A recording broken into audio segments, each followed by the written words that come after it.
Today's story is about facing my biggest fear. I was terrified of public speaking.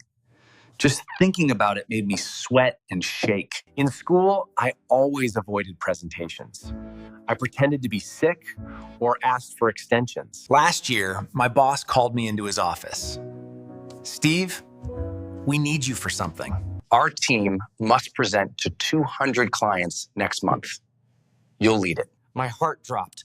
200 people? Lead the presentation? I felt sick immediately and terrified. I can't do that, sir.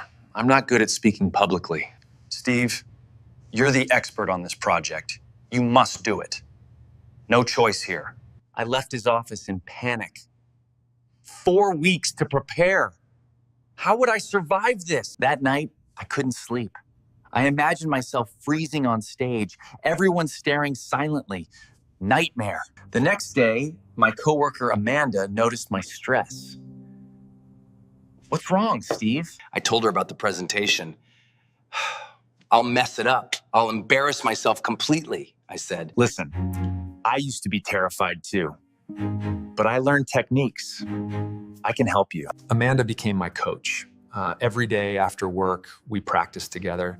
She was incredibly patient, always. First rule, know your material perfectly. Confidence comes from preparation.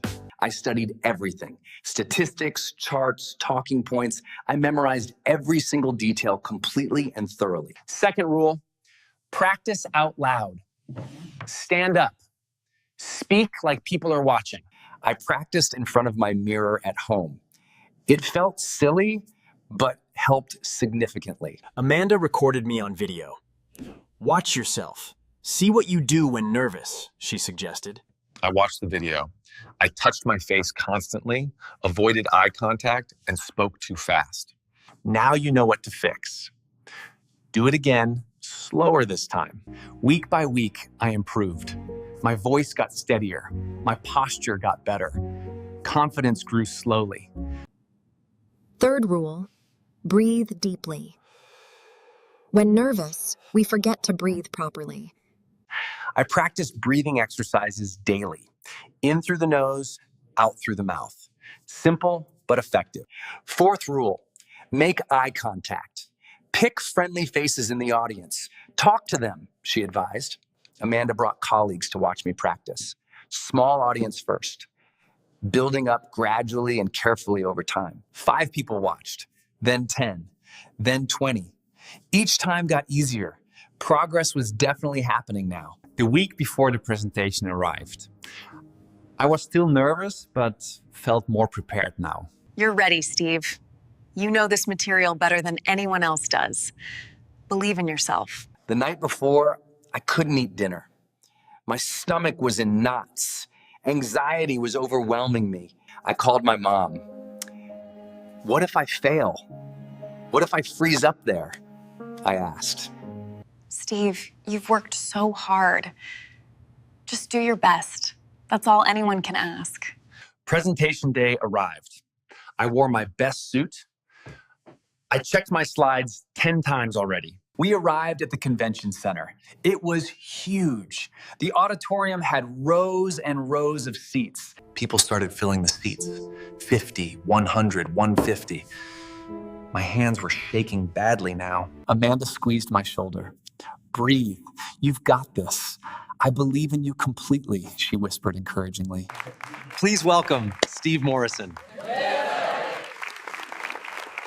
Thank you so much. It's great to be here. I walked on stage. The lights were bright. 200 faces stared at me expectantly. I stood at the podium. Deep breath. In through nose, out through mouth. Okay? Good morning, everyone. Thank you for being here today. I clicked to the first slide. I knew this information perfectly. I'd practiced hundreds of times. I found a friendly face in the audience. An older woman smiling at me warmly and encouragingly. I spoke to her, then to another friendly face, then another. It felt like conversations now. 5 minutes passed, then 10. I was actually doing it, speaking without freezing up completely. People were nodding. taking notes, listening carefully. They were engaged. This was working out well, surprisingly. Halfway through, I made a joke. People laughed. I relaxed even more. This felt good. The 30 minutes flew by quickly. I covered everything. Charts, data, conclusions. All perfectly explained. Desert Bedford Pratis. Aramiston, Arbor Tributus. Thank you for your attention. Any questions? Hands went up everywhere. People asked questions. I answered each one clearly and professionally. I knew this. The presentation ended. The audience clapped loudly. Some even stood up. A standing ovation for me. I walked off Stag.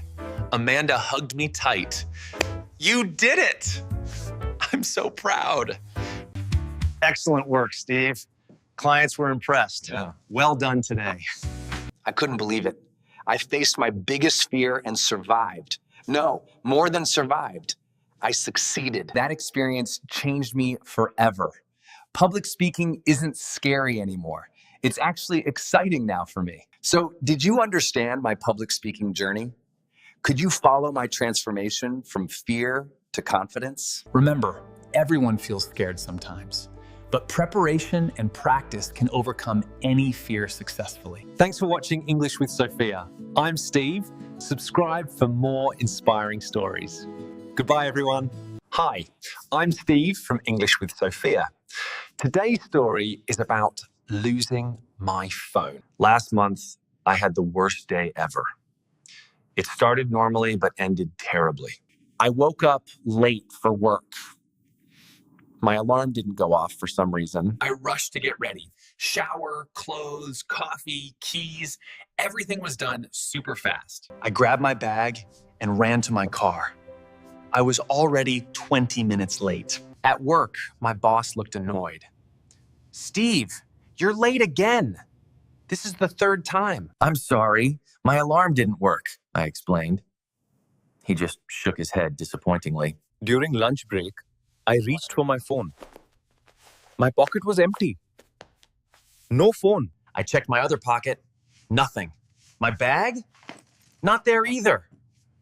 Pure panic set in. Where's my phone? I said out loud.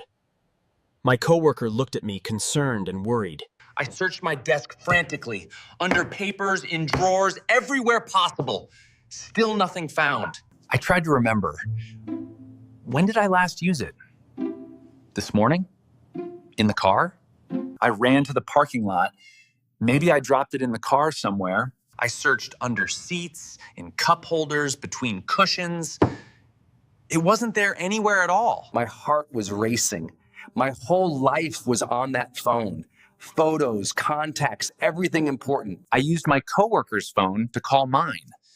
Maybe someone found it and would answer. It rang once, twice, 3 times. Then voicemail. Nobody picked up the call, sadly. I tried again. Ring, ring, ring, voicemail. This was not looking good at all. Maybe it's at home, my coworker suggested helpfully.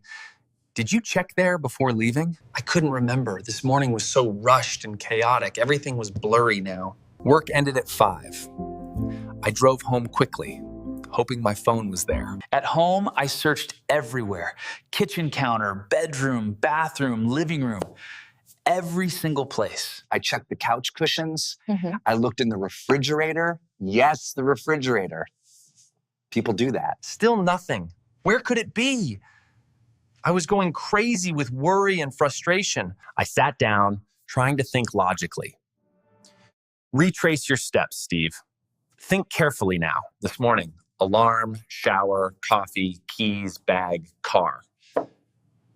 Where was my phone during? Wait, I remembered something. I was drinking coffee and checking my phone simultaneously this morning. I ran to the kitchen. I looked at the coffee maker. Nothing there nearby. Then I looked at the trash can. Could I have accidentally thrown it away? I opened the trash lid. Coffee grounds, banana peel, tissues.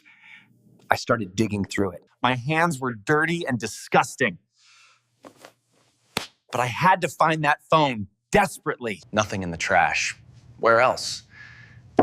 I was running out of ideas completely now. I went back to my car, searched again more carefully. Under the floor mats, too. I opened the trunk.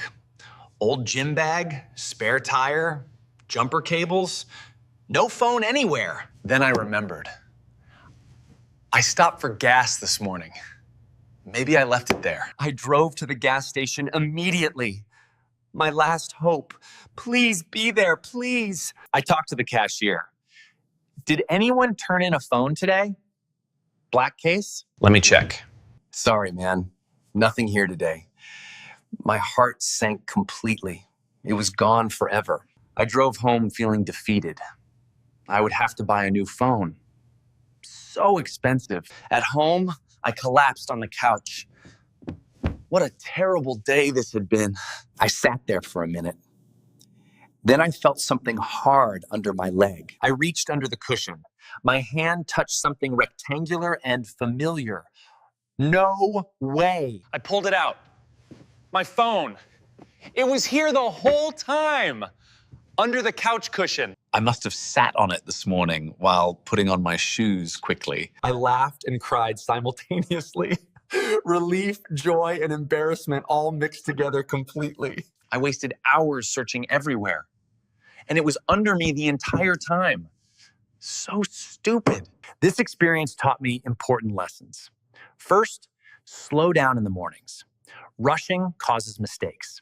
Second, check obvious places first, like where you were sitting. Start simple always. Third, maybe don't panic so quickly. Take a breath. Think calmly and logically first. So, did you understand my phone nightmare story? Could you follow my crazy search? I hope this made you laugh. We all lose things sometimes. It's normal. Thanks for watching English with Sophia. I'm Steve. Subscribe for more funny life stories. Comment below. What's the weirdest place you found something lost? Tell me your stories. Goodbye. I never thought my life would change so dramatically. It all started on a cold Monday morning in December. I was sitting in my small apartment, staring at my laptop screen, feeling completely lost and unmotivated. My job had become boring and repetitive. Every day felt exactly the same as the one before. I knew deep inside that I needed to make a change, but fear was holding me back. That morning, I received an email that would transform everything. It was a job opportunity in another city. My heart started racing. This was the chance I had been waiting for, but doubts filled my mind. And should I leave my comfort zone?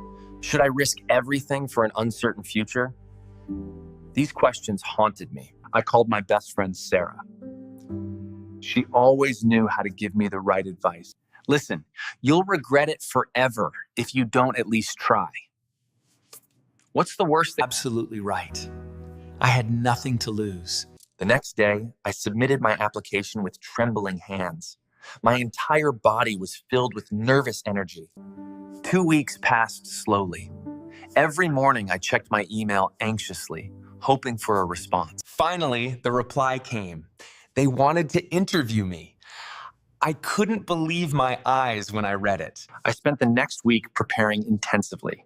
I researched the company, practiced answers, and studied their industry. The interview day arrived. I put on my best suit and looked at myself in the mirror. You can do this. Believe in yourself and show them what you're capable of. The interview lasted 2 hours. I answered every question confidently, drawing from all my preparation and experience. The interviewers seemed impressed. They smiled and nodded as I spoke about my skills and accomplishments. 3 days later, my phone rang. It was them. My hands were shaking as I answered. Congratulations. We'd like to offer you the position. Can you start next month? I couldn't speak for a moment. Tears of joy filled my eyes. I had actually done it. The next few weeks were a whirlwind of activity. I packed my belongings, said goodbye to friends, and prepared mentally. Moving day came quickly. As I drove away from my old apartment, I felt both sad and excited. My new city was beautiful and vibrant. Tall buildings stretched toward the sky, and people moved with purpose everywhere. The first day at work was overwhelming. Everything was new, everyone was a stranger, and I felt small. But my colleagues were welcoming and kind. They helped me settle in and made me feel part of the team. My manager, Mr. Johnson, was particularly supportive. He believed in giving everyone a fair chance to prove themselves. The work was challenging but exciting.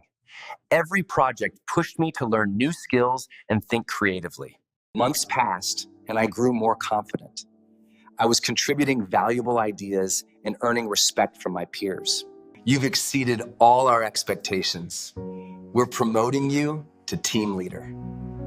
I was speechless again. In less than a year, I had gone from feeling stuck to leading a team. That night, I walked through the city streets, reflecting on my incredible journey and transformation. I thought about how one decision, one moment of courage, had completely changed my life's direction. I called Sarah to share the amazing news. She screamed with excitement and said she always knew I could do it. Remember when you were scared? Look at you now. You're absolutely thriving and inspiring others. As team leader, I faced new responsibilities. I had to motivate others, make difficult decisions, and lead by example. It wasn't always easy. There were stressful days when problems seemed impossible to solve. But I learned that challenges are opportunities in disguise. Each obstacle made me stronger and wiser. I started mentoring younger employees, sharing my experiences, and encouraging them to pursue their dreams fearlessly. Seeing others grow and succeed because of my guidance became my greatest source of satisfaction and pride. A year later, the company launched a major project. They chose me to lead it. It was huge. The project required creativity, dedication, and teamwork. We worked long hours, but the atmosphere was energizing and positive. There were setbacks and difficulties along the way. Some days, we felt like giving up completely. But our team stayed united and focused. We supported each other through every challenge and celebrated small victories together. Finally, after 6 intense months, we completed the project successfully. The results exceeded everyone's expectations dramatically. The company held a celebration. Everyone congratulated our team. I felt proud, grateful, and incredibly blessed. Standing there, surrounded by colleagues who had become friends, I realized something profound about life. Success isn't just about achievements or promotions. It's about growth, relationships, and finding courage within yourself. It's about taking risks when fear tells you to stay safe. It's about believing in possibilities. Looking back now, I'm grateful I made that decision on that cold Monday morning in December. That one moment of courage opened doors I never knew existed. It changed everything for me. If I could give advice to anyone feeling stuck, I'd say this: don't let fear decide your future. Take the chance. Make the leap. Trust yourself. The only limits that exist are the ones you accept. Your dreams are valid and achievable. You just need to take that first step, no matter how scary. Today, I wake up every morning excited about what lies ahead. Life has become an adventure again. And it all started with one decision, one application, one moment of choosing courage over comfort. My journey taught me that transformation is always possible, regardless of where you are right now. So ask yourself, what would you do if you weren't afraid? That answer might change your life. Hello, can you understand what I'm saying right now? Let's find out together. This is a listening challenge. Today, I'm going to tell you an interesting story. Listen carefully to every word. Try to understand the meaning. Don't worry if you miss some words at first. This story happened last summer. It was a hot, sunny day in July. The sky was clear and blue. I woke up early that morning. The sun was shining through my bedroom window. Birds were singing outside. I got out of bed, stretched my arms, and walked to the kitchen. I was hungry and needed breakfast. I made myself scrambled eggs, toast, and fresh orange juice. Breakfast is the most important meal of the day. While eating, I checked my phone. There was a message from my friend Tom. He had an interesting idea. Hey, James, the weather is perfect today. Let's go to the beach. What do you think? I loved that idea. I hadn't been to the beach in months. I immediately replied, yes, great idea. What time? Tom said we should meet at 10 o'clock. That gave me 1 hour to get ready and pack my things. I took a quick shower, brushed my teeth, and put on my comfortable summer clothes, a t-shirt and shorts. Then I packed my beach bag. I put in a towel, sunscreen, sunglasses, a hat, and a bottle of water. I also packed some snacks. I took apples, cookies, and sandwiches. Beach trips always make me very hungry. At exactly 10 o'clock, Tom arrived at my house. He was driving his blue car and honking the horn. I grabbed my bag, locked the door, and ran to the car. Good morning, Tom. Good morning. Are you ready for an amazing beach day? We drove for 30 minutes. During the drive, we listened to music and talked about our plans for the day. Tom loves rock music, but I prefer pop songs. We took turns choosing songs. It was fair and fun. Finally, we arrived at the beach. The parking lot was already half full. Many people had the same idea. We found a good parking spot, got out of the car, and walked toward the sand carrying our bags. The beach was beautiful. Golden sand everywhere, blue ocean waves, and people enjoying the sunshine. It looked perfect. We found a nice spot near the water. Not too close, not too far. Just the right distance from the waves. We spread our towels on the sand and sat down. The warm sand felt good between my toes. First, I put sunscreen all over my skin. The sun was very strong. I didn't want to get sunburned. Tom did the same. We helped each other put sunscreen on our backs. Good friends always help each other. After that, we just relaxed and enjoyed the view. The ocean looked so peaceful and calm. The sound of waves was relaxing. Some children were building sandcastles nearby. They were laughing and having so much fun. Their sandcastles looked impressive. Other people were playing beach volleyball. They were jumping, running, and shouting.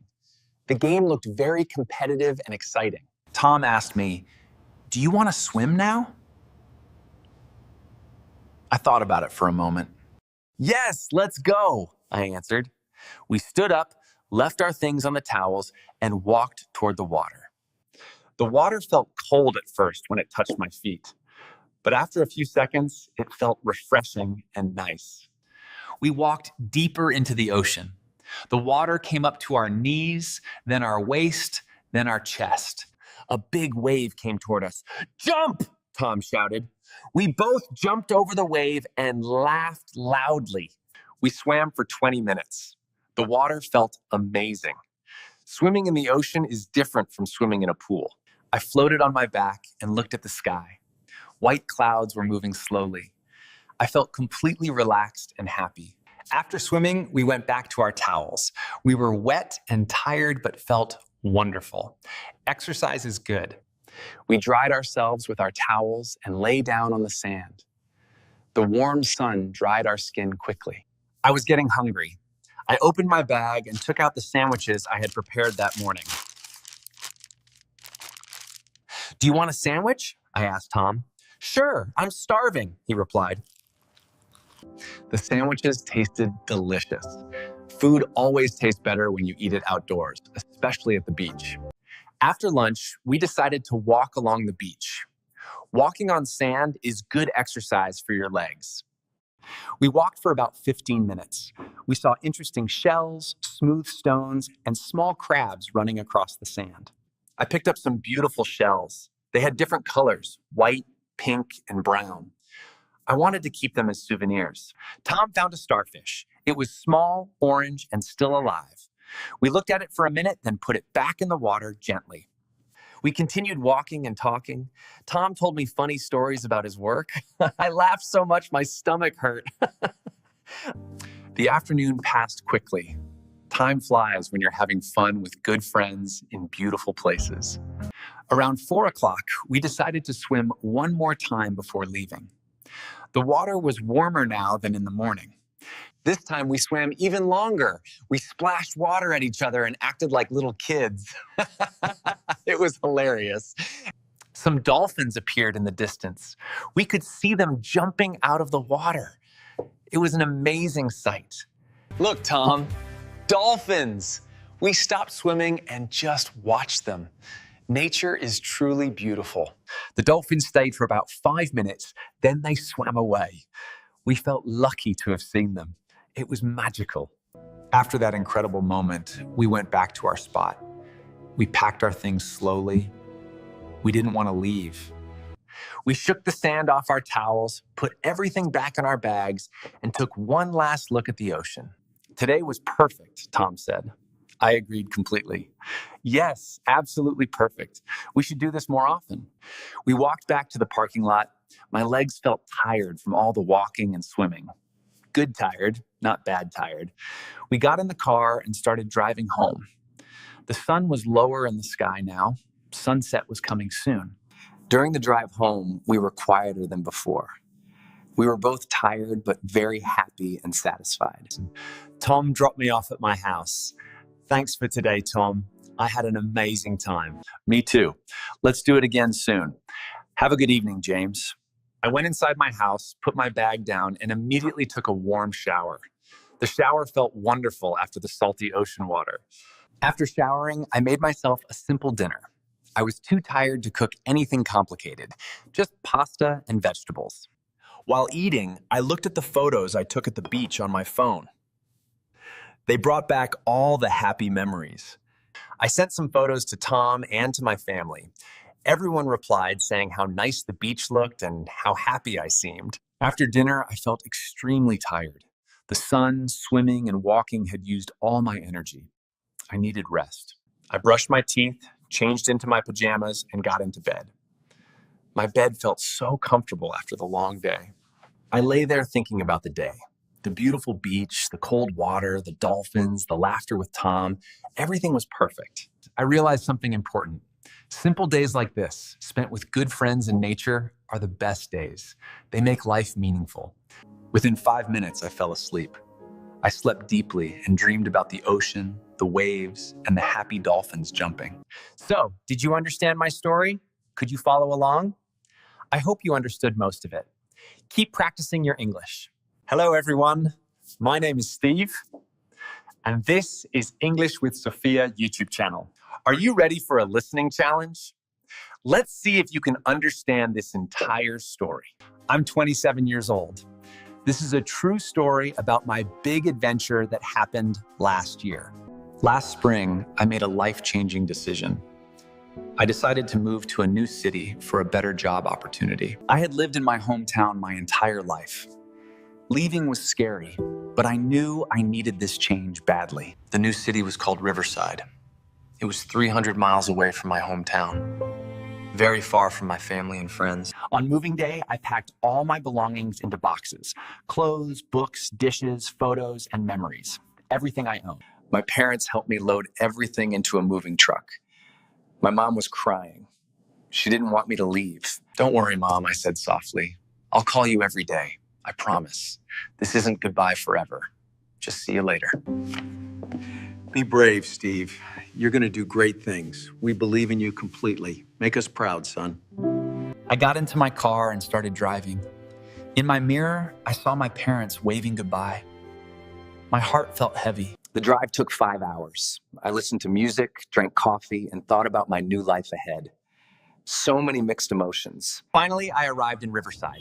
The city looked modern and busy. Tall glass buildings everywhere, cars honking constantly, people rushing around. I drove to my new apartment building. It was a 10-story building made of red brick. It looked nice, clean, and welcoming. I parked my car and went inside. The lobby had marble floors and a big chandelier hanging from the ceiling. Very fancy. I took the elevator to the 7th floor. My apartment was number 703. I unlocked the door nervously with shaking hands. The apartment was empty and quiet. Sunlight came through the windows. The wooden floors were shiny. It felt strange but exciting. I had 3 rooms, a bedroom, a living room, and a kitchen, plus 1 bathroom. Perfect size for one person like me. The moving truck arrived 30 minutes later. 2 strong men carried all my boxes upstairs. They worked very quickly and efficiently. After they left, I stood alone, surrounded by boxes everywhere. Okay, Steve, I told myself. Time to start unpacking everything now. I unpacked for 6 hours straight without stopping. I organized my clothes in the closet, arranged books on shelves, and hung pictures on walls. By evening, I was completely exhausted. My back hurt, my arms hurt, everything hurt. But my apartment was starting to look like home. I realized I hadn't eaten anything all day. I was starving. But I had no food in my apartment yet. Nothing at all. I decided to go outside and find a restaurant. Time to explore my new neighborhood and find something delicious to eat. I walked down the street looking at different places. There were Italian restaurants, Chinese restaurants, burger places, and coffee shops on every corner. I chose a small Italian restaurant called Mama Rosa's. It looked cozy and smelled amazing. My stomach was growling very loudly. Yes, I just moved to Riverside today. This is my first meal in the city. I'm Steve, by the way. Oh, how wonderful. Welcome to Riverside, Steve. Then you must try our special lasagna. It's the best in town. Trust me completely. I ordered the lasagna and a glass of cold lemonade. While waiting, I looked around. The restaurant had checkered tablecloths and soft Italian music playing. Yes, please. The food arrived quickly.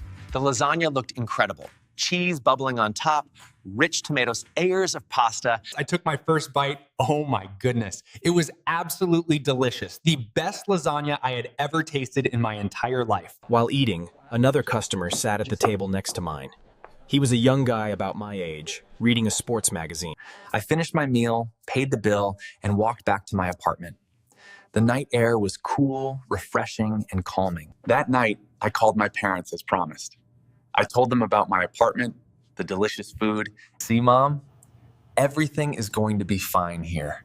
You don't need to worry about me so much. I'm okay. My first night in the new apartment was strange. Different sounds, different shadows, different feelings everywhere.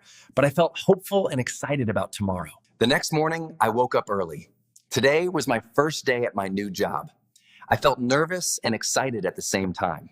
I chose my outfit carefully, professional but comfortable. Black pants, white blouse, and my favorite blazer. I looked good and confident. I ate a quick breakfast, toast with peanut butter and a cup of strong black coffee. I needed lots of energy for this important day. The office building was downtown, 20 minutes away by car. I left extra early because I absolutely didn't want to be late. I arrived with 15 minutes to spare. Perfect timing. The building was huge and modern, with glass walls and a beautiful fountain outside the entrance. I went to the reception desk. Good morning. I'm Steve Morrison. Today is my first day. I'm starting in the marketing department on the 5th floor. Welcome, Steve. Let me call your manager right now. Please have a seat and wait just one moment. 5 minutes later, a tall man in a gray suit approached me. Steve, I'm Robert Johnson, your manager. Welcome to our team. Great to meet you. Robert showed me around the office. Open workspace, modern computers, comfortable ergonomic chairs, a break room with free coffee and snacks. Very impressive setup. My desk was near a large window with an amazing view of the city. I could see buildings, trees, and the beautiful river. Absolutely beautiful. Robert explained my responsibilities clearly. I would work on social media campaigns, create marketing content, and analyze data. Exciting challenges were ahead. My first day was busy, but really good. I learned new software programs, attended several meetings, and started my first project. Time flew incredibly quickly. During lunch break, 3 colleagues invited me to join them at a nearby sandwich shop. I accepted gladly, making work friends already. Their names were Michael, Amanda, and Carlos. They asked me questions about my background and why I decided to move to Riverside. I told them about my hometown, my family, and my career goals. They listened carefully and shared their own interesting stories too. You'll love this city, Steve. There's always something fun happening here. Concerts, festivals, markets, sports events, everything. And the food scene is incredible, man. We have restaurants from every country imaginable. You'll never get bored eating here. That weekend, Marcus kept his promise. He picked me up Saturday morning in his car. Ready for a city tour, Steve? he asked cheerfully. First, we visited the downtown area. Beautiful old buildings, talented street performers, outdoor cafes, interesting art. We had lunch at the Riverside Park. We bought delicious tacos from a food truck and sat on the grass watching boats pass by slowly. This park is my favorite place in the whole city. I come here every Sunday to relax and forget about work stress completely. Next, he took me to the city library. It was enormous. 5 floors full of thousands of books, computers, study rooms, and quiet reading areas. I'll definitely come here often. I love libraries. They're like treasure houses full of knowledge, information, and amazing stories. We also visited a busy farmer's market. Fresh vegetables, colorful fruits, beautiful flowers, homemade bread. I bought some apples, tomatoes, and a loaf of fresh sourdough bread. Supporting local farmers felt good, responsible, and important. Thank you so much, man. You made me feel welcome here. I really appreciate your kindness and time. That's what friends do, Steve. Text me anytime. Let's hang out again next weekend, okay?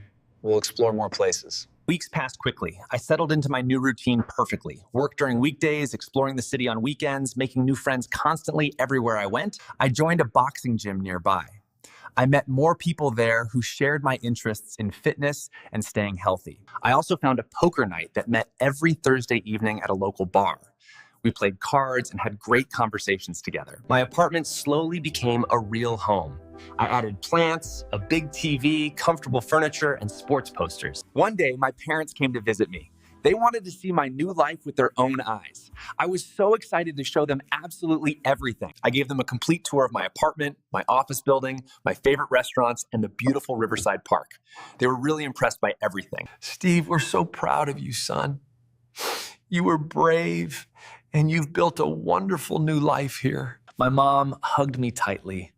I was so worried at first, she admitted, but now I can see you're happy. Looking back now, moving to Riverside was the best decision I ever made in my life. It taught me courage, independence, and real self-confidence. I learned that change is scary, but absolutely necessary for personal growth. Staying comfortable. I discovered that people are genuinely kind everywhere if you're open to friendship. I found amazing friends who support and inspire me every single day. So, did you understand my entire story? Could you follow all the details from the very beginning to the end? I really hope so. If you understood everything, congratulations. Your English listening skills are excellent.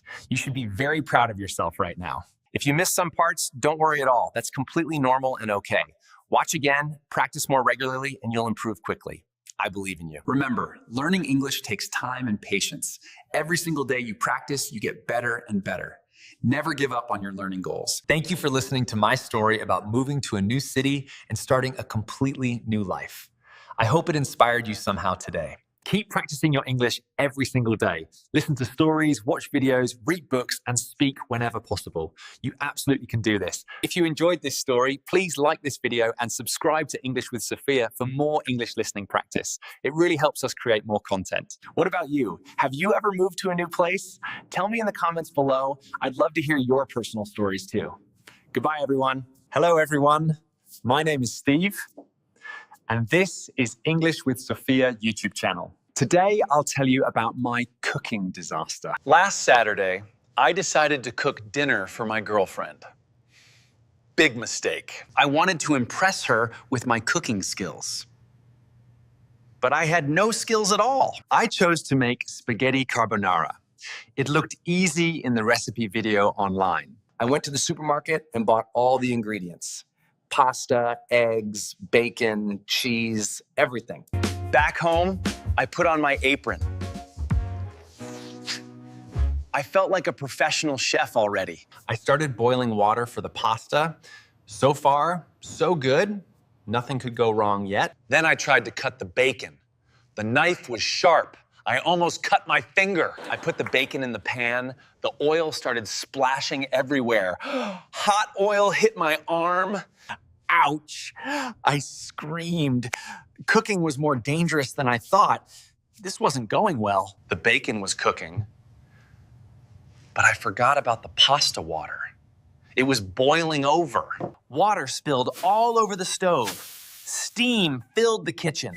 The smoke alarm started beeping loudly. I ran to open all the windows. My neighbors probably thought my house was on fire. I finally added the pasta to the water. Oh. but I added way too much. The pot was overflowing. Meanwhile, the bacon was burning.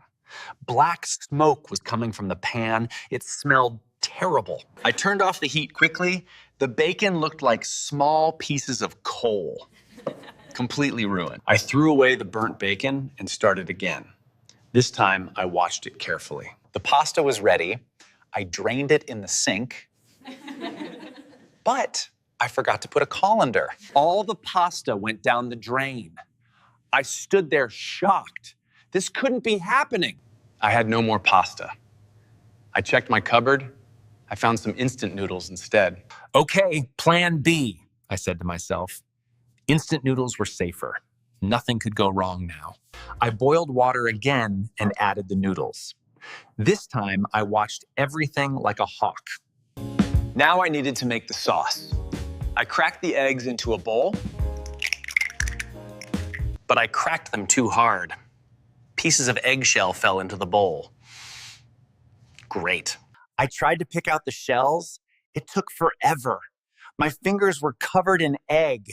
I added cheese to the eggs, but I added too much. The mixture looked thick and weird. The doorbell rang. My girlfriend was here.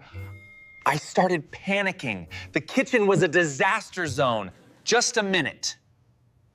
Dirty dishes everywhere, food on the floor. I quickly tried to clean up. I threw everything into the sink and cabinets. No time for proper cleaning. I opened the door. She smiled at me. "Something smells interesting," she said politely, trying not to laugh. I cooked dinner for you, I announced proudly. She looked surprised and a bit worried. We went to the kitchen. She saw the mess. Her eyes went wide. She tried not to laugh. "It's lovely that you tried," she said sweetly. But I could see she was holding back laughter. I served the noodles with the egg sauce. It looked awful, like something from a horror movie. She took one bite. Her face said everything. It tasted as bad as it looked. Steve, this is creative. Creative. We couldn't stop laughing. Tears were rolling down our faces. The situation was too funny. How about we order pizza instead? Best idea ever. I agreed immediately. We ordered pizza and cleaned the kitchen together. She told me funny cooking disaster stories too. That night, I learned two important lessons. First, cooking is harder than it looks on YouTube. We still laugh about that night. Now she teaches me cooking. I'm getting better slowly. So, did you understand my cooking disaster story? Could you follow everything I said? I hope this story made you smile. Remember, everyone has embarrassing moments. That's life. Thanks for watching English with Sophia. Subscribe for more stories from me, Steve. Comment below about your cooking disasters. I'd love to hear your funny stories too. Keep practicing English every day. Listen, laugh, and learn. See you next time.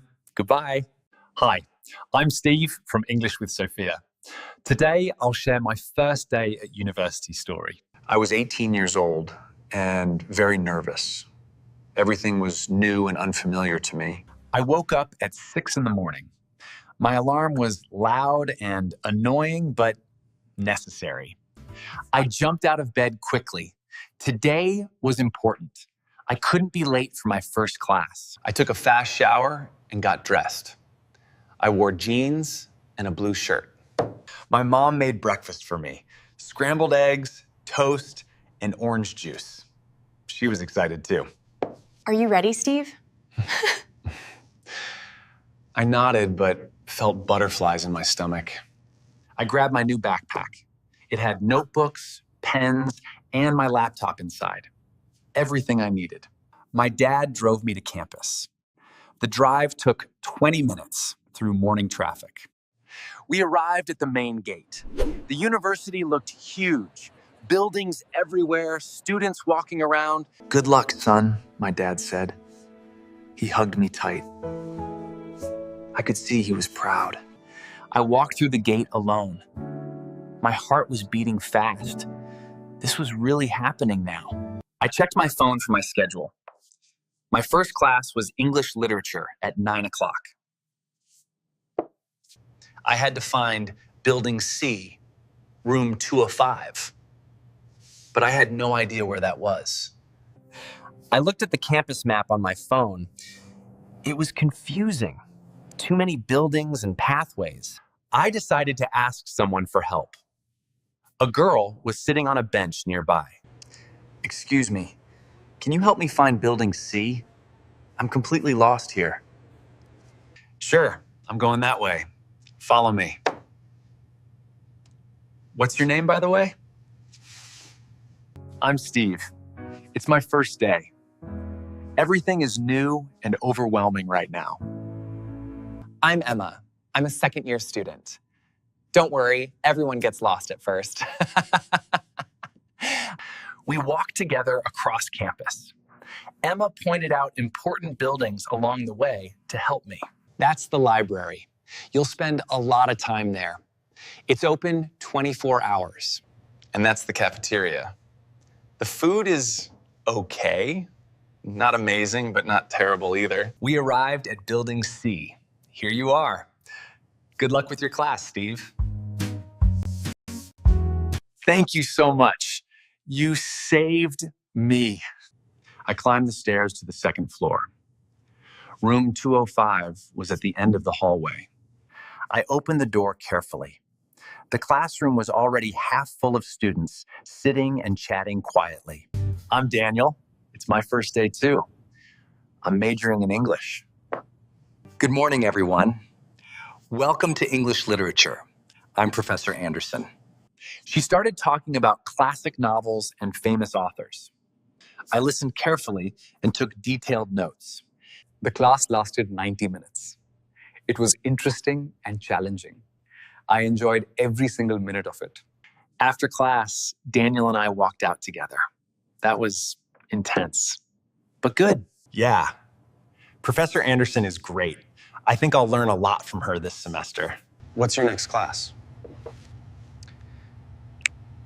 I checked my schedule on my phone again. I have history at 11, then lunch break, then math at 2. Cool. I have math at 2 also. Maybe we're in the same class. We exchanged phone numbers.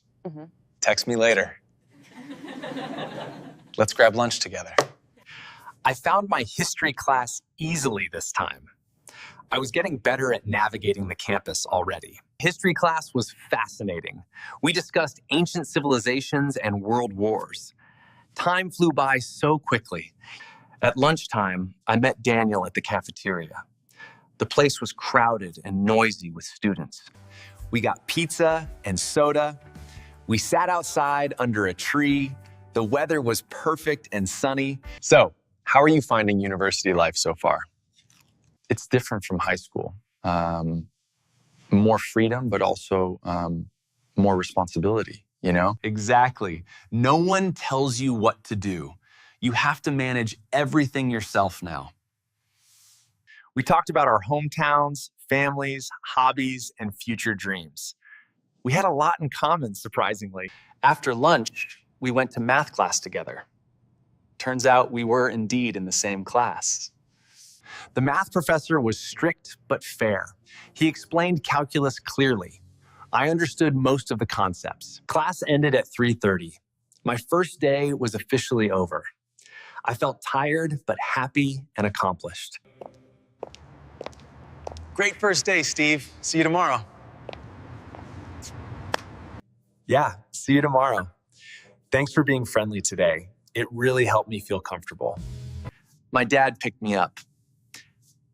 How was it? He asked eagerly as I got in the car. Amazing. I met cool people, the classes were interesting, and I didn't get lost. We drove home. I told my dad everything about my professors, classes, and my new friend Daniel. At home, my mom had prepared my favorite dinner: chicken, rice, and vegetables. I was starving. During dinner, I shared all my stories. My parents listened carefully and asked many questions. After dinner, I went to my room. I organized my notes and checked tomorrow's schedule carefully. I had 3 classes tomorrow: biology, psychology, and creative writing. Another exciting day ahead of me. I called my best friend from high school. I told him about university. He was starting next week. You'll love it, man. Just be yourself and talk to people. Everyone is friendly. Before sleeping, I reviewed today's notes. I wanted to stay organized from day 1 of the semester. I thought about everything that happened, from feeling nervous to making friends. What an incredible journey. I realized university was about more than classes. It was about growth, independence, and new experiences. I felt grateful for Emma's help, Daniel's friendship, and my supportive professors. Everyone was so welcoming. I lay in bed feeling excited about tomorrow. What adventures would the second day bring? I closed my eyes and smiled. University life had started perfectly. I was ready for everything ahead. That night, I slept deeply and peacefully. No more nervousness, just confidence and happy anticipation for tomorrow. My first day taught me something important. New beginnings are scary, but also full of amazing possibilities. So, did you understand my university story? Could you follow everything I said from start to finish? If you understood most of it, great job. Your English listening skills are really improving day by day. If some parts were difficult, don't worry. Watch again and practice. You'll get better with time. Remember, learning English is like my first day at university. Scary at first, but wonderful with practice. Thank you for listening to my story here on English with Sophia. I hope you enjoyed it. Subscribe to English with Sophia for more stories from me, Steve. I'll share more adventures soon. Comment below about your first day at school or university. I'd love to read your stories. Keep practicing English every day. Listen, read, write, and speak. You're doing great. See you next time. Goodbye. Hi, I'm Steve from English with Sophia. Let me tell you about my worst job interview ever. I applied for my dream job at a big tech company in the city. They called me for an interview. I was so excited. This was my big chance, finally. The interview was scheduled for 9 in the morning. I prepared everything the night before carefully.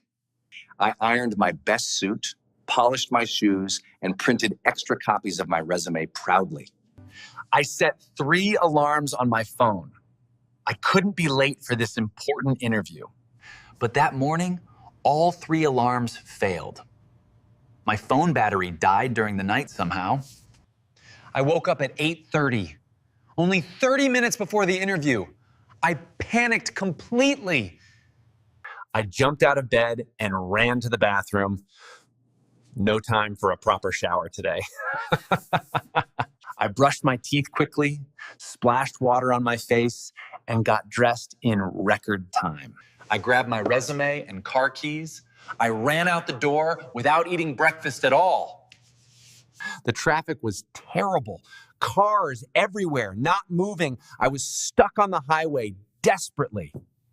I finally arrived at the building at 9:15. 15 minutes late. Not a good start, really. I rushed into the lobby. The receptionist looked at me strangely. Something felt wrong here. I looked down at my suit. Horror. I was wearing 1 black shoe and 1 brown shoe.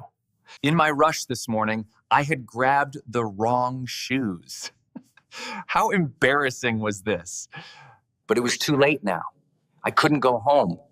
I had to continue with mismatched shoes. The receptionist called my interviewer. "Mr. Anderson will see you now. 5th floor, room 3, she said. I took the elevator up. My heart was pounding. I was sweating. This was already going badly. I found room 3 and knocked on the door. "Come in," a deep voice said loudly. I opened the door. Mr. Anderson was sitting behind a big desk. He looked very serious and intimidating. Good morning, Mr. Morrison. Please sit down.